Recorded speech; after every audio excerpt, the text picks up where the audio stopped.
जय हो छठी मैया की प्रथमবার আমি ছট পূজা দেখতে গেলাম, তাও বাবাকে নিয়ে। অ্যাকচুয়ালি প্রিন্সি ঘুমিয়েছিল আর তার জন্য মাকে রেখে গেছিলাম, যেন ওর যদি উঠে যায় তাহলে মা একটু হ্যান্ডেল যেন করতে পারে। তো আমি আর বাবা দুজন মিলেই আমরা দেখতে গেছিলাম। ছোটোবেলা থেকেই শুনেছি খুব সুন্দরভাবে নাকি ছট পূজা হয়, তো এবার ভাবলাম এবার আর মিস করা যাবে না, এবার যাই একটু দেখে আসি। সত্যি গিয়ে দেখলাম এত ভালো লাগলো, প্রথমবার দেখেছি, মানে পুরো মুগ্ধ হয়ে গেলাম। এই এত ঠান্ডা ঠান্ডা জলের মধ্যে যে ওনারা উপবাস করে তারপর এভাবে যে এতক্ষণ জলের মধ্যে দাঁড়িয়ে ওনারা মাকে এভাবে ডাকছেন, ওফ বলে বোঝাতে পারবো না, এত ভালো লাগলো দেখে। আমাদের তো যেতে যেতে লেট হয়ে গেছিলো, তাও মোটামুটি 5টা বেজে গেছে।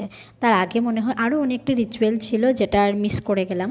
তো যতটুকু পেয়েছি ততটুকুই আপনাদের সাথে শেয়ার করলাম। এত ভিড় ছিল সেখানে কি বলবো, আমরা যাওয়ার আগেও দেখছিলাম অনেকে চলে যাচ্ছে, আবার সেখানে গিয়েও দেখলাম অনেক আবার আসছেও, প্রচণ্ড ভিড় ছিল।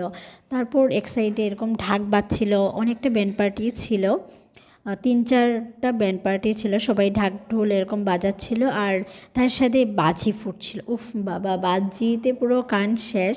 বাট ভীষণ এনজয় করেছি, প্রথমবার দেখেছি, মানে খুব ভালো লেগেছে আমার পুজোটা দেখে।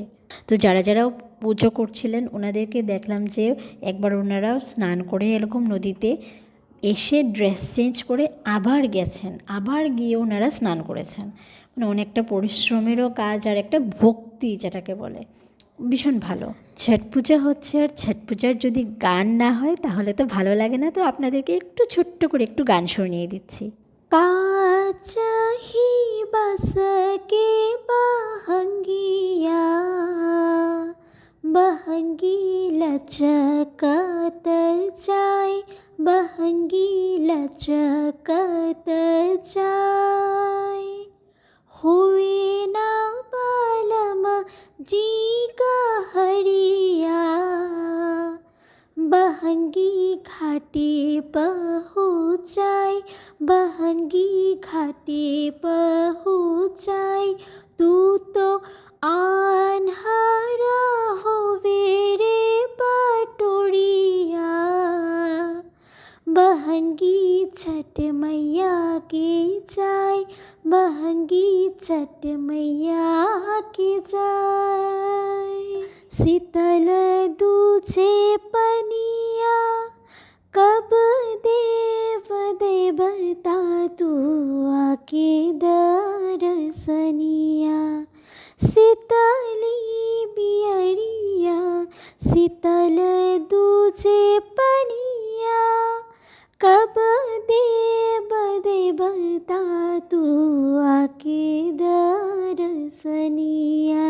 তো পুজো শেষ হওয়ার পর যারা উপবাস ছিলেন, যারা পুজো করেছিলেন আর কি, ওদের কথা বলছি। তো ওনারা দেখছিলাম যে আমরা যেভাবে দশমীর সময় যেভাবে আমরা এক একজনকে সিঁদুর পরিয়ে দিই, তো ঠিক সেভাবেই ওনারা দেখছিলাম যে এইভাবে ছট পূজার যে সিঁদুর, যেটা এও স্ত্রী যারা ছিলেন সবাইকে এভাবে পরিয়ে দিচ্ছে, যারা যারা মানে যাদের ফ্যামিলির রিলেটিভ হবে তো ওদের সবাইকে পরিয়ে দিচ্ছে। তাছাড়াও আমার মনে হয় যারা যারা গেছিলেন ওদেরকেও পরিয়ে দিচ্ছিলেন। আমি অ্যাকচুয়ালি যাইনি, বিকজ আমি সকালবেলা অ্যাকচুয়ালি স্নান করিনি বলে আমি যাইনি। যদি স্নান করে যেতাম তাহলে আমারও ইচ্ছে ছিল আমি ওটা পরে আসতাম।